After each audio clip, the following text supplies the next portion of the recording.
Hi and welcome to the Social Commuter Podcast, the marketing podcast keeping you up to date on the go. With your host, Georgia Smith. And Eloise Fenwick. We have an incredible podcast episode. We have the amazing Abs on from Brand Hackers. She has had a journey and a half, starting out with a politics and economics degree. Crazy. A little bit different to what she does now, but stay tuned until the end of the video for our little interview with her. She shares some incredible insights. So we're very excited for that. We need to get into the trends and updates though. We're going to do a very quick fire round version, little discussion on the trends and updates that we've seen this week because we are just desperate to go speak to Abs. We are. So, kick us off. Okay, my first one. TikTok will enable businesses to create their own characters. Exciting. Weird. I think this is similar to the Instagram little, and like the Pals? Bitmoji Snapchat. We've got the Apple version of it with the contacts. I'm feeling like it's going to be something like that. We'll Probably. see. I mean, they've discussed that before, using AI. This just seems like no difference. But we're not judging people anymore. We've become less judgy podcasters now. We're just going to let the platforms do what they want. But it is what it is. So, TikTok's owner has just launched a new app called Wee. I don't know if that's how you pronounce it, but it's spelled W-H-E-E. Wee! So Wee is the app for sharing photos, like Instagram, but just with friends and family members. I like this. It's kind of giving Scottish, like a wee version of Instagram. It's cute, right? Like a wee, like a little. Wee, yeah. I was like, what are you on about? Wee, yeah. It's a great name. I've been laughing at it. That's definitely not how you pronounce it. There's got to be like a proper way of pronouncing it, because you would be like. Wahi probably sounds makes more sense. I'd rather say no. I don't know what I'd rather say. I post a picture on Wii. Yeah, exactly. It's a bit odd. It's kind of giving Be Real though. It is. TikTok's for the friends version. and family side, it's Instagram makes it Be Real. Yeah. Trying to make people share more private pictures, less of that Photoshop type of style. Yeah. That's what they're after. So we'll see. YouTube are testing a version of community notes. So this, when people are watching a YouTube video, they can put a note on it basically, and viewers can see what the other viewers are thinking at different points of the video. I think this is quite nice. I think it's nice, but you do always have that worry that YouTube, like any other platform, can be vile at times. There's always a bit of drama, and would I really want to be sat in my video looking at drama? Maybe they've just done it for people that want a bit of drama in their life and want to have a little trash talking session about the video. I don't think I'll be using it, but it's alright, YouTube. Do what you want. Yeah. Do what you fancy. So TikTok are testing links in their videos now. I like this one. This is good. Yeah, this is a fun one because, when we do our podcast, we just, watch the new episode on Spotify and YouTube now. We can link it. Yay! No getting away from our episodes now. So I think it is such a fun little update, but it's quite a nice one. Yes, I love that one. Yeah. My next one, TikTok adds image search to TikTok Shop. I did see a rumour about this. I think they were testing it a few weeks ago, but it's been launched. So this is gonna obviously make buying on TikTok Shop a lot more easier for people.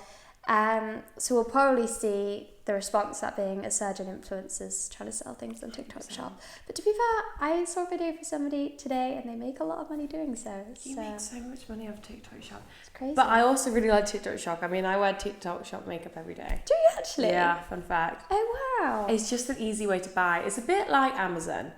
You don't even realise you're buying things at the end of the day. You just tap. Yeah. And you're like, oh, it's coming to my house tomorrow. I don't remember putting my card details in.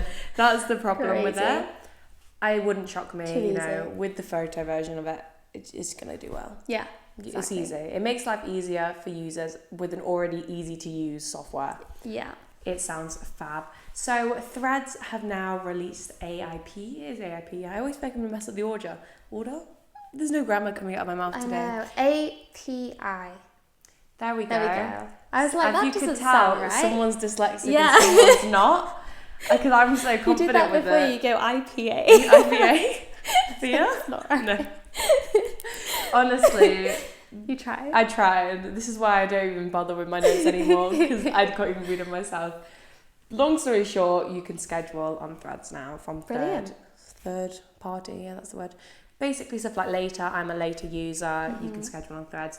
Very helpful, ideal thing to use. So love you a bit for that, Threads. Perfect. I've actually done all mine, so I've not, hit us with because the it got final. me today. So Facebook, everyone's obsessed with Facebook now. Similar to YouTube, you can now test like the cover of your reel and the caption. It's the A to B testing. Yeah. See which one does best and keep the one that does best.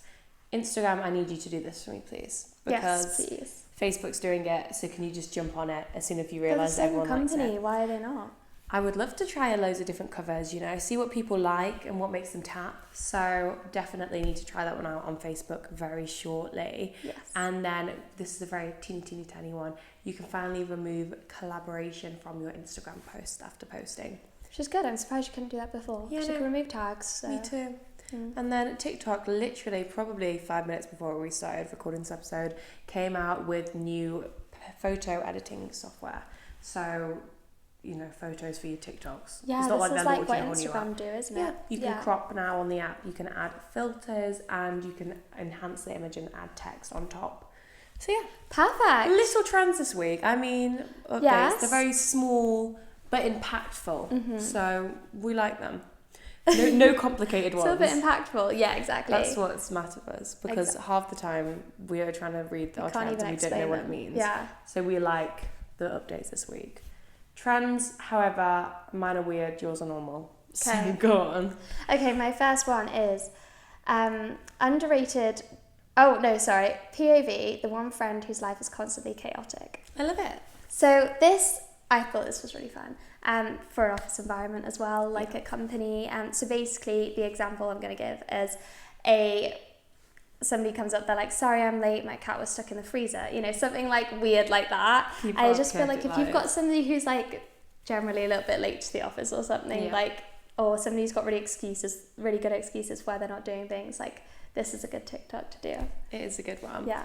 Okay, so mine, I don't know how to explain it. Joey Essex is in Love Island and he released a song decades ago called Ream. Yes. It's a great song and it's a horrible song. Is that bad that it's good? Yeah. One of those songs. It's blowing up. It's one of the most trending audios on TikTok at the minute. Obviously more of a UK based trend. I don't really see that many American users using it, but I have seen companies using it. Okay. We saw Superdrug before, Yeah, and I insist I saw another big one before. It's a great trend. Mm-hmm. It's a sound. It's a weird song. You have to listen to it to know it. Use the sound. Try and incorporate it in some way in your business because it's quite a fun little update. I love that one. Trendy one. My next one, holidays, obviously. Right, this is getting like really big at the moment. And then there's a sound that's like, oh, I wasn't sad. I just needed a holiday. I assume that's Madonna. Yeah. Yes. We love Madonna. That's good that you could guess that. I could get it from your voice. But people don't always put holidays. They could put like coffee or like, you know, things like that. But I think that's a really good one to be able to use at work as well. I love it. So I've seen this next trend for probably like 2 weeks now, and it's like the gun would go off. So it's two options, and then they're like, I would rather neither. Yeah. So we've seen social media managers use this a lot with like, get rid of Canva or get rid of CapCut. The gun would go off. Yeah. So fun trend. Sound's still doing quite well. It's a steady growing trend, so I would use that one. Absolutely, that's a good sign. Definitely. Steady growing. My next one is make the comments look like something search history. So a really fun one I saw was, which is interesting. So obviously, as we spoke about last week, Instagram are moving away from asking people to comment on your posts, kind of thing. However, TikTok is encouraging this. They're pushing it. Yes. Yeah. So a fun one I saw was make the comments look like a social media manager's search history. And then obviously people are like, they find that really funny, It go is to quite comments. So definitely get on this with your brand if you're like in a certain sector. Really fun. This sounds good. Well, I only had 2 weird ones this week. That's all mine as well, actually. So they're not really great this week, I'm not going to lie. Yeah. I'm not loving the trends, but I am loving my creator. So my creator is called Millie Jane Richardson. I used her the other day to learn how to put my hair extensions in. Oh, fair. She's very beauty, lifestyle based. I just love her. She's she just dresses so well. You know, when you see someone, you're like, where's your wardrobe from? That is her. So that is Millie Jane Richardson and is definitely a TikTok creator to check out. Amazing. And then mine is, you've probably heard of them, they're Dad Social. And they're king of POV You're a Dad, basically. I love so that. like every TikTok starts with POV You're a Dad and something. That he does a lot of DIY videos, and honestly, they're incredible. Like he will fully like build a whole balcony onto their treehouse for the kids, and like it's crazy but incredibly cool. And this content is coming out daily. I just have incredible respect for that guy. So he's funny. At Dad Social on TikTok. Love it. So we're not done for the episode. Normally we would say see you next week. We have abs. We have abs. Very, very exciting, incredible entrepreneur. She had her own business. Yes. She was in brand management. She's now in social media management, marketing strategies. She does everything. Yes. So let's go have a chat with Abs. Hi. So now we are speaking to our incredible guest speaker, Abs, and we have some amazing questions for her. So let's jump into them. Do you want to start it off? Okay, so my first one, Abs. So is it a law degree you did? And then you went into obviously social media, brands. So obviously we don't normally hear that very often. So how did you first get into marketing?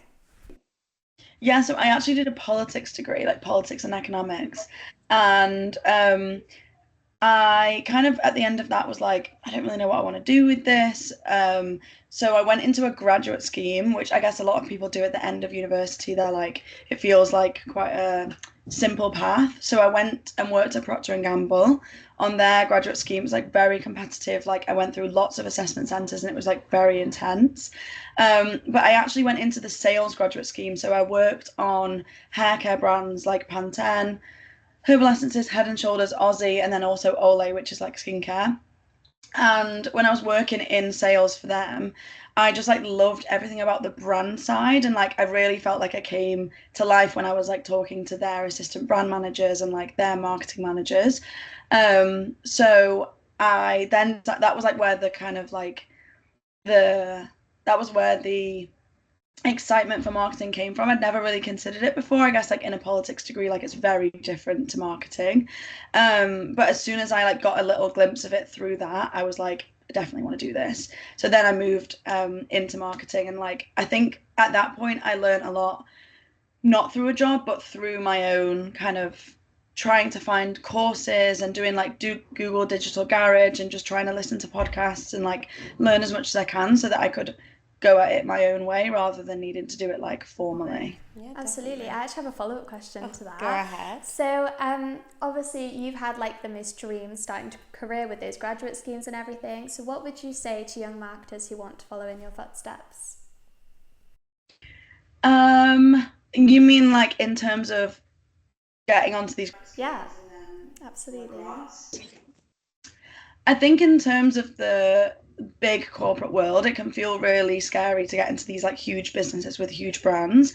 And I think someone said to me like when I was applying, like if you don't apply, you won't get it. And if someone, why not you? And I think that's actually a really good piece of advice that feels really simple, but like when you actually break it down, someone has to get the job. I think there was like thousands of applicants for the graduate scheme that I got onto, and there was like 13 of us who got through.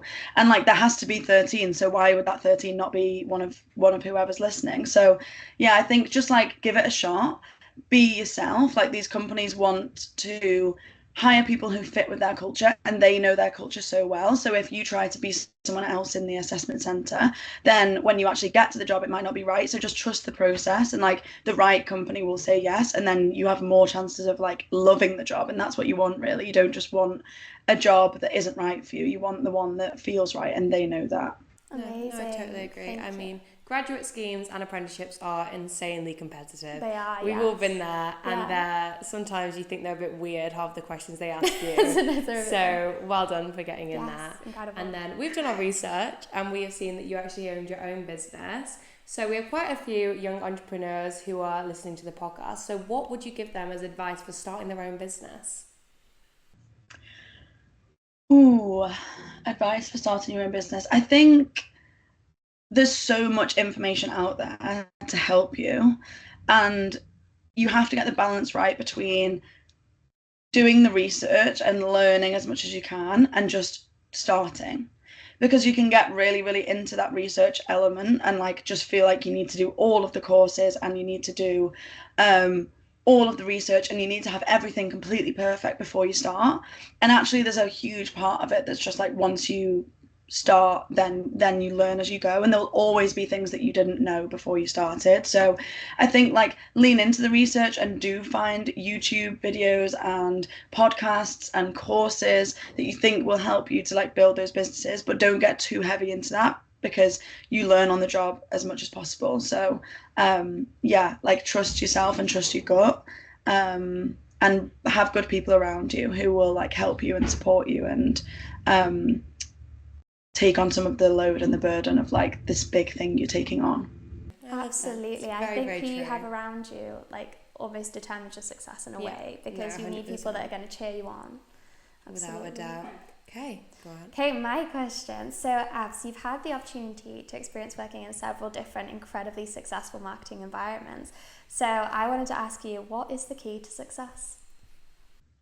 So I think in terms of working in lots of different places, like I've worked in a big company, and I've been a freelancer, and then now I work in like a more agency type business. It's like there's so many different ways to work in marketing, and every single one has its pros and cons, and every single one is right for someone, right for different people, and also right for different people at different parts of their life. So like I found that being in a big business at the very start of my career was really amazing because I learned a lot, and like I was learning about how these huge businesses run from these experts who've been in the business for years. But now being in a smaller company where we work like fractionally with lots of small challenger brands, I'm learning so much in a completely different way. So I think the key to success in each of those different worlds is like really different.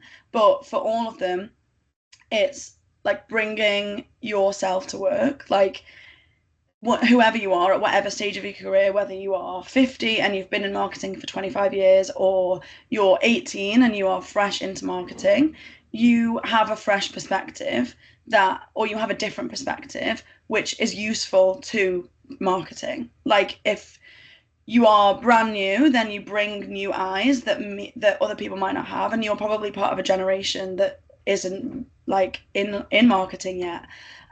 Or if you have like long-standing understanding of marketing and the world, then you probably understand more of like the behavior and like how we act as humans and what pushes us to make decisions. And you've seen years and years of how marketing's evolved. So just trust yourself that you bring something different to the table, and lean into that, and don't be afraid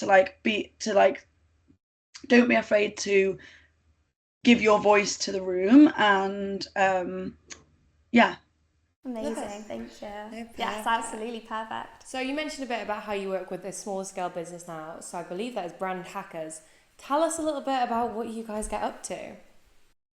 Yeah, so we are a fractional team. We provide fractional marketing support to small businesses. Well, actually, all types of businesses, but a lot of challenger brands in kind of like the food and drink space, and the FMCG space in general. So we work with some really, really exciting brands, and essentially we kind of fill gaps in teams where businesses might not be ready for a full-scale marketing team, but they don't really want the freelancer or the agency that kind of sits very separately. We kind of come in and we become part of their team, and we really like embed ourselves in their company. And it's a really nice way to provide marketing support, because those agencies and freelancers are amazing at what they do, but the small challenger brands might not have the budget or like time or effort to put into like those externals.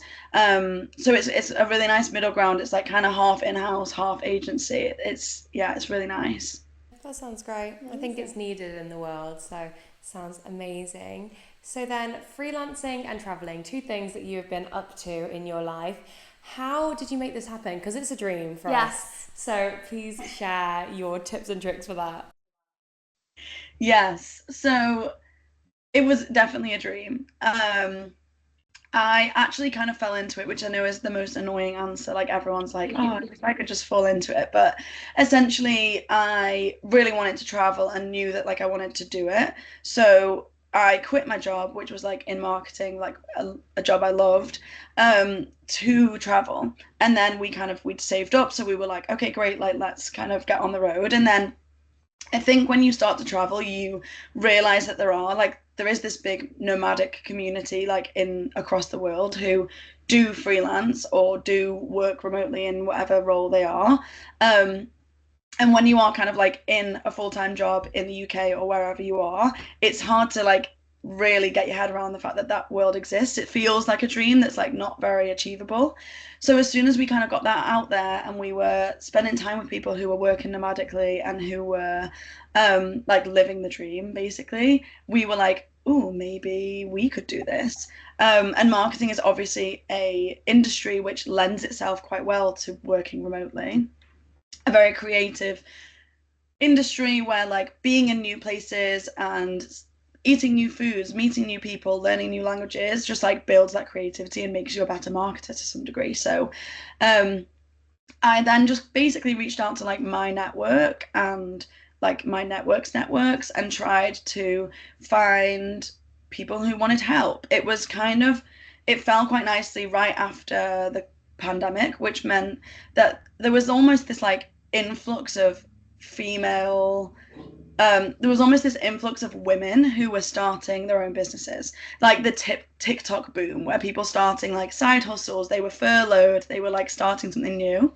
And a lot of those women were like, I'm starting a business, but like marketing feels really overwhelming and I just don't really have all of the skills, and it feels like I now suddenly need to start this business but also be like a social media expert and an SEO expert, and I need to build a website and I need to do this. And so I kind of decided, okay, there's a gap here where female founded small businesses need someone to just like come in and help them do the basics of marketing, get their like feet on the ground, get them running so that they can focus on like the big idea, so they can keep having like the creative moments.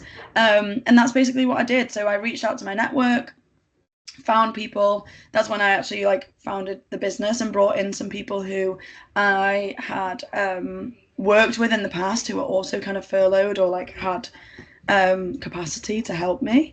And yeah, it was really fun. It was really hard. Freelancing is hard, and I feel like we don't give enough credit to freelancers, but it was the dream. It was great, and maybe one day I will freelance and travel again.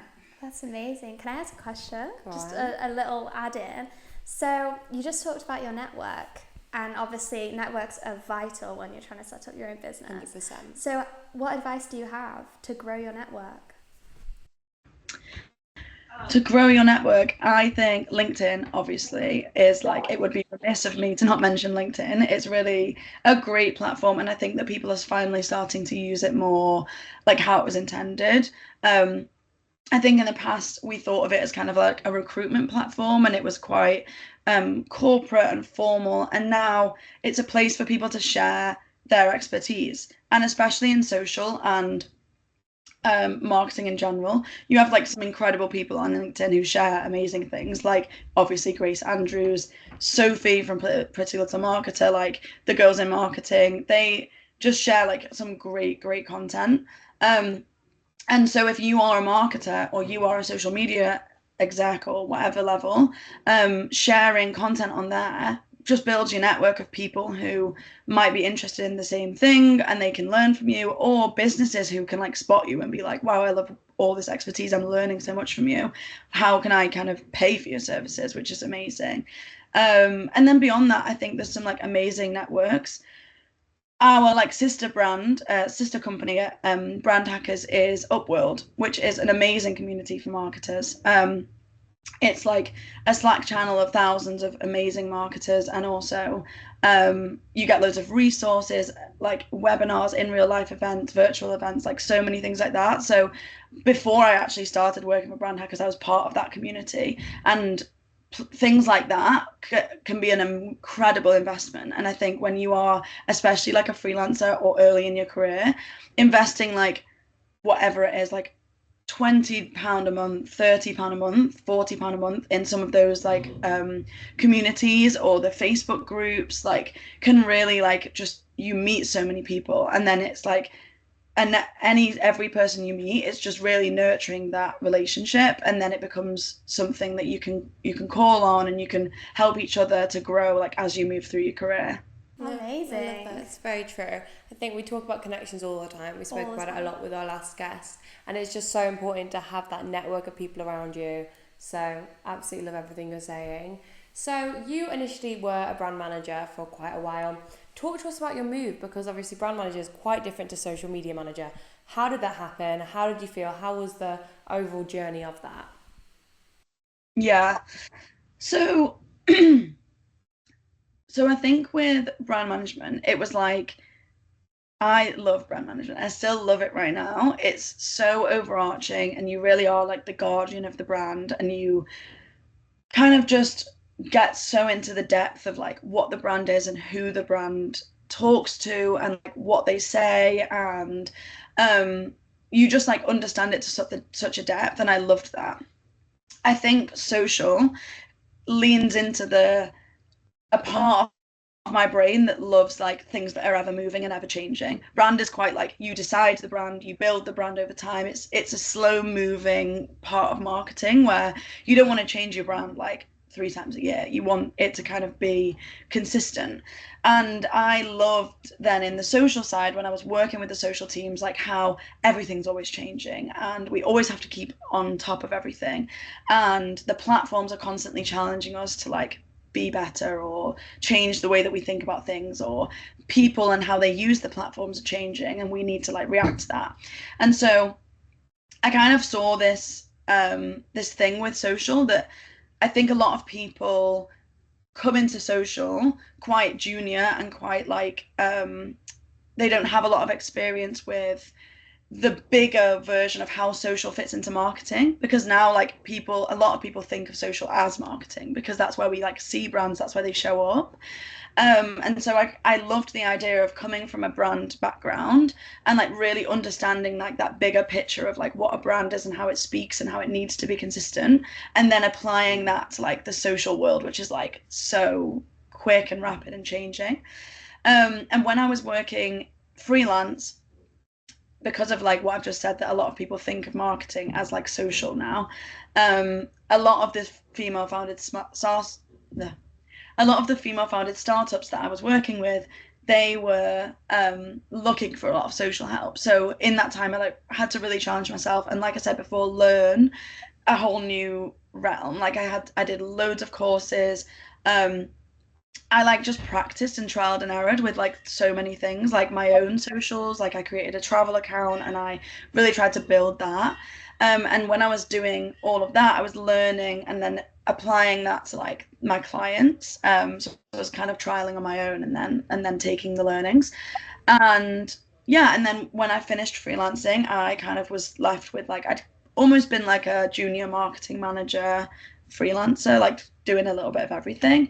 And what I just really loved was the social stuff. And I was like, I really want to kind of niche down and I want to focus on that. And because social is changing so much and there's so much content you can consume about how to be a better social media manager, I was like, let's niche down and really focus on that and be the best social media manager you can be. So that was like how the decision was made, but it was definitely like a slower process. But I think if you are in marketing and you are in one area and you see another area and you're like, this would be amazing, like don't be afraid to make that move, because they all complement each other.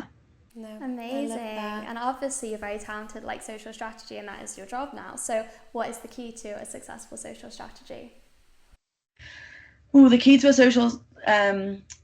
a successful social strategy, I think it's really rooted in understanding who your customer is or who your audience is, and understanding that sometimes your audience might be different to your customer, and how can you like battle with that balance. Like for example, on TikTok, you might be showing up completely differently on TikTok to any other social platform, let alone your website, your offline marketing, and it's being okay with that is a big part of it. So understand your community, get to the root of like who that is, why they follow you, what they find interesting, and be okay with that not being what you initially thought it might be. So, and then build from there. So a lot of social is trial and error, and I think if you try to build a social strategy based on one audit that happens like in January, at the start of the year, then you are going to kind of make it too rigid. Like you are likely going to make it too rigid.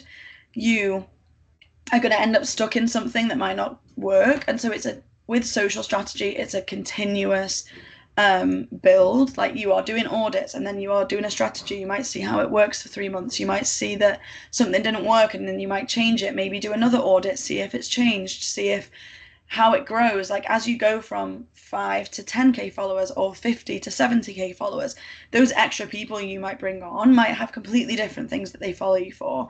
So it's just build a strategy that's rooted in who you know your customer is and who you want to find, and then be open to changing it, and be open to like constantly listening to your audience and speaking to them and having those like individual conversations in the DMs. I think like so many people try to do like huge big market research things, which are amazing, and especially for big companies are amazing. And if you have the money to invest in insights and all of that, then great. But there is so much to be learned from DMs with like keen fans of your brand, because they are the people who interact, they're the people who engage, they're the people who you are really trying to have conversations with. And people overlook just like sending them a message and being like, hey, I noticed you love our content, like we like love that, like what is it that you love about it, or like thank you so much for that, like what was it that made you like it, And I think those are the small qualitative things that can like actually form a great strategy. Amazing. That's such interesting insight into like the DM side of it. I know, never thought that's that. really cool. So I love that. Amazing. So we have done all of the information-based questions. Now we're going to hit you with the challenge. So as you guys would know, every time we have a guest on, we like to do a little challenge. How many platform updates or trends you can name from the past month in 60 seconds. So last time Nia got an incredible 5, which really she had to rack her brains for that. So we get it. We try and do it every week, and we drive ourselves nuts with it. So I have a little timer in the corner of the screen, and I'll just do like a 5-second countdown, and then you'll be fine. Good luck. You'll be fine. That's all I can say. Okay, so we will go in. I want it to be like the perfect time. Okay. You go exactly like 31 in my little corner. Okay, so 5, 4, 3, 2, and go. Okay, they're gonna be a lot of TikTok dances, but I like the boots not working one. I like the Boston Marathon is always a good one. Tempting but no, thank you is always a good one. Oh God, anything to do with espresso from Sabrina Carpenter, and please, please, please is always a big one. Ooh. Quick, go do one more. Oh. Okay, time is up. What was that, 4? 5. 5, okay, well, you're drawing. So there we go. Maybe 5's the limit in people's brains, that's all they can remember. It's impressive though, I love those trends. Honestly, it takes us like half an hour at least every week just to try and remember the trends. Yeah, it's crazy. Because you see them all the time, but you forget them. So I don't blame you. Your mind goes blank in the moment. 100% it does. So I believe that is it for this week's episode. Thank you very much, Abs, for coming on. It's incredible to talk to you. So yes. Thank you for having me. Great. Great to chat. It was amazing. So yeah, thank everyone for listening, and we will see you next week. Bye.